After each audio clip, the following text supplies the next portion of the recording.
Alors vous vous demandez sûrement pourquoi j'ai choisi ce titre là pour cette vidéo, pourquoi vous devriez arrêter de dessiner du manga.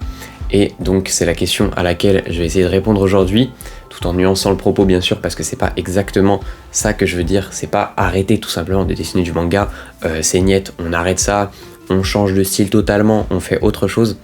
C'est plus nuancé que ça et vous allez le voir tout simplement dans cette vidéo. Alors aujourd'hui, il faut savoir que beaucoup de jeunes, moi le premier, on rentre dans l'univers du dessin par le manga, par les animés, par la culture japonaise tout simplement qui s'immisce dans nos vies dès le plus jeune âge aujourd'hui.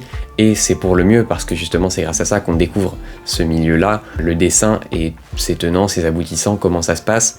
Qu'on apprend tout simplement à dessiner, qu'on apprend à aimer dessiner. Et c'est de ça que je veux vous parler aujourd'hui, c'est comment on fait si on a envie de progresser, si on a envie d'avancer tout simplement dans le dessin. Et bien je pense que le manga, on peut vite se trouver enfermé. Par exemple, moi j'ai dessiné du manga depuis peut-être mes 6 ans et je me suis dit au bout d'un moment que bon, y avait un plafond de verre quoi. On peut apprendre à développer ses manières d'ancrer, ses manières de colorer ses dessins, mais le manga quand même, on se retrouve un petit peu enfermé. Et puis surtout, le manga c'est un style artistique à part entière. En fait, les yeux sont souvent agrandis, les proportions sont pas très réalistes, les têtes sont très grosses. Et ça c'est un truc qui peut nous bloquer pour développer notre propre style artistique derrière, puisque c'est difficile de créer un style à partir d'un style déjà. Même si le manga c'est pas hyper précis, on a des choses très enfantines et de l'autre côté des choses très réalistes, on a aussi beaucoup de choses entre les deux et il faut le noter, il faut le relever bien sûr, le manga c'est énormément de diversité, c'est énormément de variété et c'est super beau, c'est génial. Mais aujourd'hui je pense que si on veut développer notre propre style, si on veut que le monde de demain soit coloré et soit teint de nos idées aujourd'hui, de nous les jeunes, et bah il faut tout simplement qu'on apprenne à dessiner autre chose aussi. Il faut apprendre par exemple les bases du réalisme, l'anatomie, du dessin d'observation tout simplement. Donc voilà, vous pouvez sortir dans la rue, vous pouvez prendre votre père, votre mère, votre frère, votre sœur et le dessiner tout simplement. Vous le prenez, vous lui dites ne bouge plus d'un pouce, je te dessine, je te croque, du verbe croquer dans le sens croquis quoi. Faire un croquis, pas croquer, déguster la personne. C'est pas forcément le bon move à faire, je pense. Même si vous faites ce que vous voulez, vous êtes libre, bien sûr. Évitez de faire du mal à autrui. Donc comme je le disais, moi aussi j'ai dessiné Luffy, j'ai dessiné Izuku, j'ai dessiné Gon et je me suis régalé à le faire pendant des années. Mais quand je me suis rendu compte qu'il y avait un plafond de verre, qu'il y avait quelque chose qui me bloquait, que j'avais envie de sortir tout simplement du carcan que je m'étais imposé moi-même à dessiner seulement du manga et que je me suis dit ok, je peux dessiner des trucs plus réalistes, je peux prendre des photos et essayer de redessiner les photos.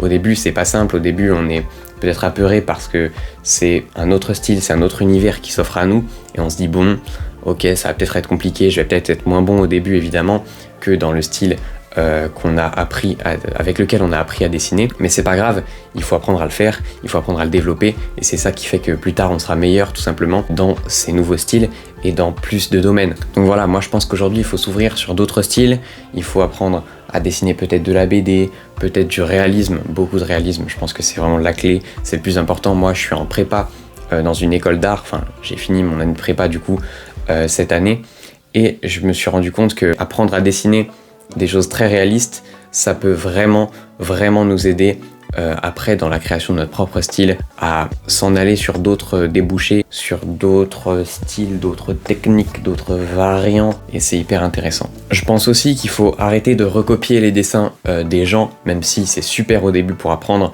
et que voilà, on passe tous par là. Essayer de créer ses propres dessins, c'est hyper intéressant. Et au début, ce qui nous bloque souvent, c'est qu'on se dit ok, je me pose, j'ai une feuille blanche, un crayon, qu'est-ce que je fais? Et en fait non, c'est pas ça qu'il faut se dire. Ce qu'il faut se dire, c'est je fais un mood board ou alors juste je cherche des références. Voilà, Pinterest sera votre meilleur allié. Vous prenez des images références sur Pinterest de plein de choses, d'un mood tout simplement, d'un univers. Ou alors plus précisément, par exemple, vous voulez dessiner un requin blanc, vous prenez des images de requin blanc pour le dessiner. Et voilà, vous prenez ça, vous n'êtes pas obligé de recopier parfaitement l'image, évidemment, puisque la création, c'est s'inspirer, c'est prendre les trucs et essayer de les refaire un petit peu à sa sauce. Et c'est ça qui est hyper intéressant. Et donc ça, on peut le faire aisément, tout simplement en prenant des références. Je pense que c'est une des clés hyper importantes en dessin, que on met beaucoup de temps, en fait, à prendre l'habitude de le faire. Et pourtant, c'est hyper important et c'est grâce à ça qu'on peut évoluer sereinement, tout simplement dans ce milieu-là. On peut éventuellement aussi utiliser un matériel plus varié, parce que je sais que beaucoup sont enfermés dans par exemple les feutres à alcool, voilà, on line, on feutre à alcool, tout ça, et puis voilà, et puis de problème, on fait des aplats.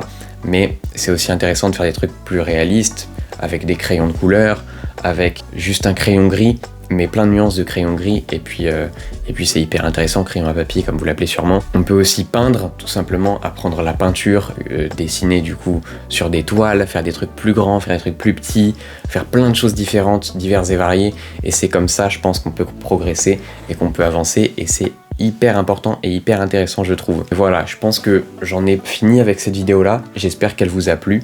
N'hésitez pas à vous abonner si c'est le cas, et puis pour suivre les prochaines bien sûr, likez la vidéo aussi, et puis voilà, on se retrouve bientôt pour une prochaine. C'était Adriel, ciao.